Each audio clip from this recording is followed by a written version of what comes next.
Ladies and gentlemen, in today's video, we're going to try and predict the entire Wrestlepalooza 2025 match card way too far out in advance. Well, it's not that far out in advance, considering one of the matches has already been properly confirmed for the show. But whatever, we do this for every single premium live event. I'm not going to let that stop me. We're going to keep pushing forward with it. Aside from the one match that's already been properly confirmed, I've come up with 6 other matches that I think are likely to happen at the show. So we'll go through them one by one, and I'll try and explain why I think the match makes sense and how we might get to that match from a storyline perspective. And of course, I encourage you in the comments down below to critique the card or tell me what you think the card is going to end up being. And as always, don't forget to subscribe to this channel, ring the bell for notifications. If you're a wrestling fan, I am incredibly confident that you are going to fall in love with this YouTube channel because we always upload daily wrestling content. And don't forget, if you want more than just the daily content that we upload here, to consider checking out the Patreon, patreon.com/SantiZab, where you're going to get the Raw reviews, the SmackDown reviews, and a whole bunch of other videos and series that we can never upload here because we use real footage over there, and it would just get blocked here due to copyright. So go check it out. Link in the description, link in the pinned comment. Let's get started. All right, let's go ahead and get started here with the obvious elephant in the room, the fact that there's already been a match that's been properly confirmed for the show. And that is the absolute dream match that is Io Sky versus Stephanie Vaquer for the vacant Women's World Championship. Now, here's the thing. Clash in Paris also had a basically all but confirmed match to happen at Clash in Paris for the Women's World Championship between Naomi and Stephanie Vaquer, and that didn't end up happening because of the wonderful miracle that is life with Naomi's pregnancy. So anything can technically happen. It's possible that this match might somehow get canceled between now and Wrestlepalooza. If that does happen, then honestly, I will be the saddest human being on this planet because this is a dream match that I've been waiting for a very, very long time. Yes, we have seen Stephanie versus Io before, but never in a full-fledged match, never in a match to the finish, and certainly not for a title. And you can take this as a grain of salt or a truckload of salt. I don't really care. Had I made this video before Monday Night Raw, I typically would have, but the scheduling of Clash in Paris having been on a Sunday instead of a Saturday made things wonky with my usual schedule. I would have predicted this before it got announced because it was the most obvious match to make, which, by the way, makes it really frustrating from an on-screen character perspective that Adam Pearce, I need time to come up to see what we're going to do with the Women's World Championship. I really have a problem on my hands. What problem? This was the most obvious match you can make. Former #1 contender in Io Sky that never got her match against the champion versus the #1 contender Stephanie Vaquer, who also never got a chance against the champion. Duh! Put them together. Make the match. It's clear they didn't want to do it at Clash in Paris, so they just came up with some phony reason that Adam Pearce couldn't rub together a couple of brain cells to come up with the most obvious match on the planet. But hey, nonetheless, we are here. The world is rejoicing. This might be the closest thing that we might come to achieving world peace in seeing Io Sky versus Stephanie Vaquer, as they absolutely are going to melt our eyeballs out of their sockets with how good this match is going to be. So is it obvious and predictable that this is the match that they went with? Yeah. Is it kind of lame that they didn't do some sort of #1 contendership tournament to determine who was going to face Stephanie Vaquer and that they just went with Io Sky? Hell no, because I would have wanted Io Sky to win that thing anyway. Sometimes just being logical is the best thing to do. Sometimes, and I've said this lots of times on this channel, you don't have to overcomplicate it. Just let 2 + 2 = 4. And in this situation, 2 + 2 = Stephanie Vaquer versus Io Sky melting your freaking eyeballs out of your face. Can you tell I'm excited for this match? I'm very excited for this match. I'm glad that this is what they decided to go with. I would have preferred for a new champion to have been crowned at Clash in Paris in front of a crazy crowd. I just don't think that Indianapolis is going to do this women's match the same justice that they would have gotten had they been in front of what was the greatest crowd of all time in Paris. But hey, whatever. We're getting the match. I'm happy. Beggars can't be choosers. Let's just move on. Now let's talk about another match that basically is confirmed. If it isn't confirmed, then there's going to be riots on the streets. I think that there might be a full-blown civil war in Chicago if this match doesn't get properly announced. We're obviously talking about the matchup between the Intercontinental Champion Becky Lynch teaming up with her hot husband, the World Heavyweight Champion Seth Rollins. And yes, obviously it is to team up against CM Punk and his wife, AJ Mendez, AJ Lee. AJ Mendez is like her real name. I just don't know if she's going to come back as AJ Lee. I presume that she's going to. WWE loves owning intellectual property and names and whatnot. Okay, so as of the making of this video, this match isn't confirmed, but pretty much everything and anything that WWE has done over the last couple of days is basically pointing in the direction of the North Star, that North Star being the wonderful AJ Lee's return to the WWE after like a decade being away. We obviously had Becky Lynch attacked CM Punk to help Seth Rollins, her hot husband, retain at Clash in Paris. And then most recently on Monday Night Raw, we had Becky Lynch absolutely clown and basically just dog walk poor CM Punk out of the building with CM Punk saying, "You're going to regret putting your hands on me." And then in the back, CM Punk talking to Adam Pearce. Where's Friday Night SmackDown? It's in Chicago. Interesting. Of course, AJ Lee lives in Chicago. Not only is this match all but confirmed from like a storyline perspective, but like if you go look on Twitter, WWE Shop accidentally kind of spilled the beans by talking about the fact that they're going to have some AJ Lee merch ready for her wonderful return to the WWE at Wrestlepalooza. So well done, whoever is the community manager at WWE Shop. You're probably going to get a huge reaming out. Hopefully you don't get fired though. That would suck. But yeah, this is a dream match, right? This is like the ultimate mixed tag match that you could possibly think of. I genuinely don't think that you can come up with a bigger mixed tag match if you had like 10 years to try and come up with one. And this is a match where it not only makes sense from a storyline perspective, it's like the only thing they can do from a storyline perspective. There's nowhere to go. If it's not AJ Lee, whoever it ends up being, whether it's Nikki Bella, friggin' Rhea Ripley, if it ends up being, I don't know, friggin' Ivy Nile, La Grande Americana, they'll get booed out of the state of Illinois. Your name has to be AJ Lee if you want to be part of this match. No one else makes sense. So yeah, this is an obvious one. I'm pretty confident that we will get this, barring some sort of crazy event that could shift things. I'm pretty confident that this is a lock at this point. Okay, so the next match, I don't know that I feel great about it happening at Wrestlepalooza, but the reason why I have it on here was because of how well received Sheamus versus Rusev was in their Donnybrook match at Clash in Paris. My hope is that after that match, that WWE has more of a willingness to allow mid-card feuds to flourish and climax at PLEs as opposed to just doing it on SmackDowns and Raws. I'm talking about the feud between Wepa King, it's Wepa time, worst merch of all time, Damian Priest going up against Aleister Black. Feud's been going on for long enough and it's interesting enough and the talent is good enough and the star power is strong enough at this point to warrant it being on a PLE. Look, if Wrestlepalooza is going to be the showcase of what WWE has to offer to new fans on ESPN, they can't just focus on the main event scene, right? Like there are other aspects of WWE that you might want to showcase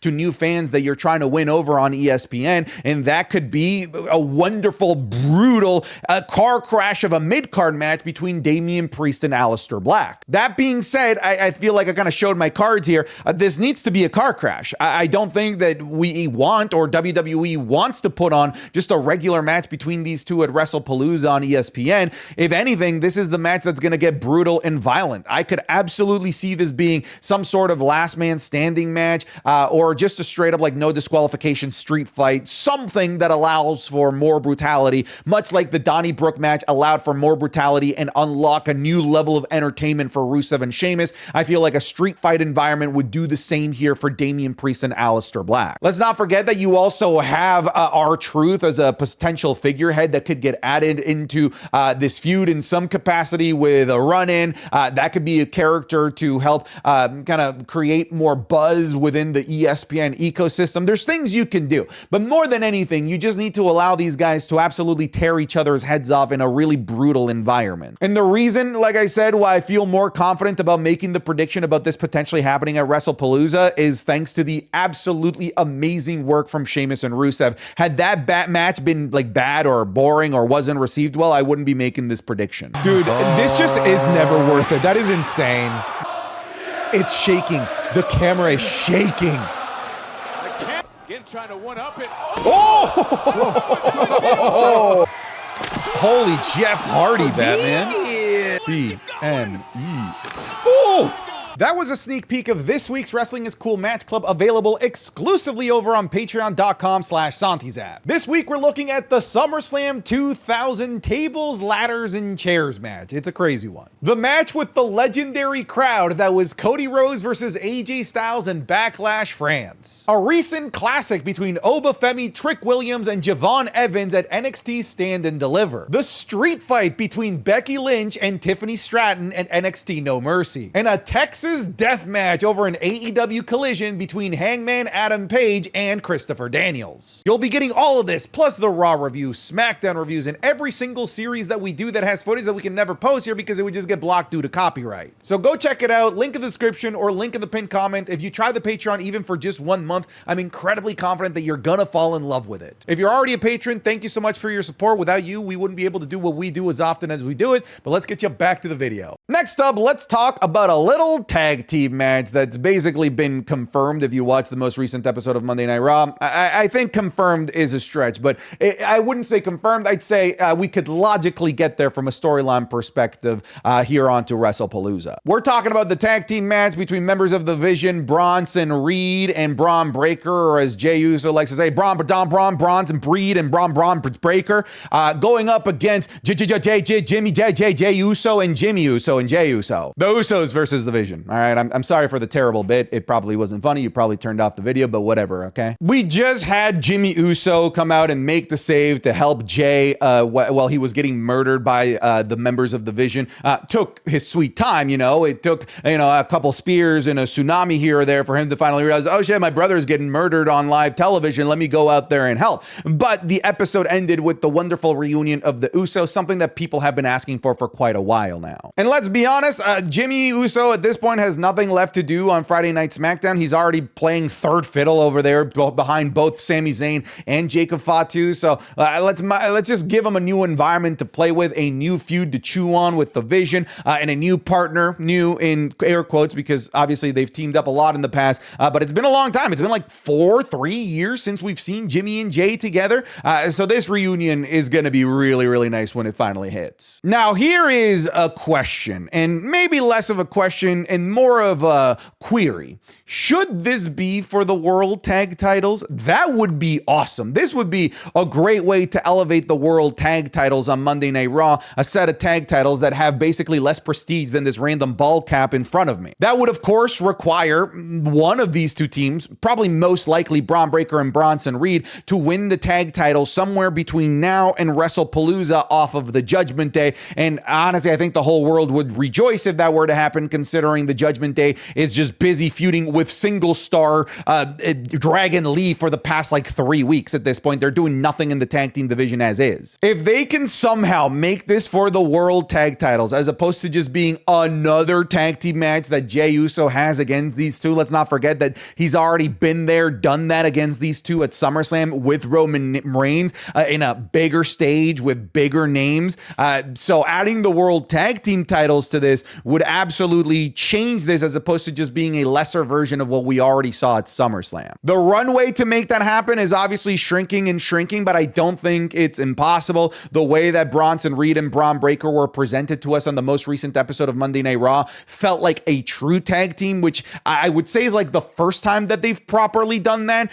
So if Adam Pearce literally on this next episode says tag team match, Judgment Day versus the Vision, whatever, sure, I'd be fine with that. I just think that the tag titles would elevate this match, and would also, if the Usos were to win, give it that added extra nostalgia factor to this, with the Usos potentially being tag team champions again. And nostalgia sells, and they're trying to sell a lot here, considering they're moving over to ESPN and charging you 30 doubloons for the damn show. Look, since Clash in Paris decided to leave off 3 of the 4 world champions off of the card, considering neither of the women's world champions were there, nor Cody Rhodes, the WWE Undisputed Champion, I'm going to make sure that all of the world championships get some shine on this show. So yeah, we're going to have the match between WWE Women's Champion Tiffany Stratton in a SummerSlam rematch against Jade Cargill. They're trying here. They're trying from a storyline perspective, which is more than I can say for like the majority of Tiffany Stratton championship feuds that she's had ever since defeating Charlotte Flair at WrestleMania 41. I personally like the SummerSlam match. I thought that it was nice, simple, to the point, and I thought that they had pretty solid chemistry. I do not mind seeing this again on our screens. I would have liked for there to have been a bit of a dynamic change here, because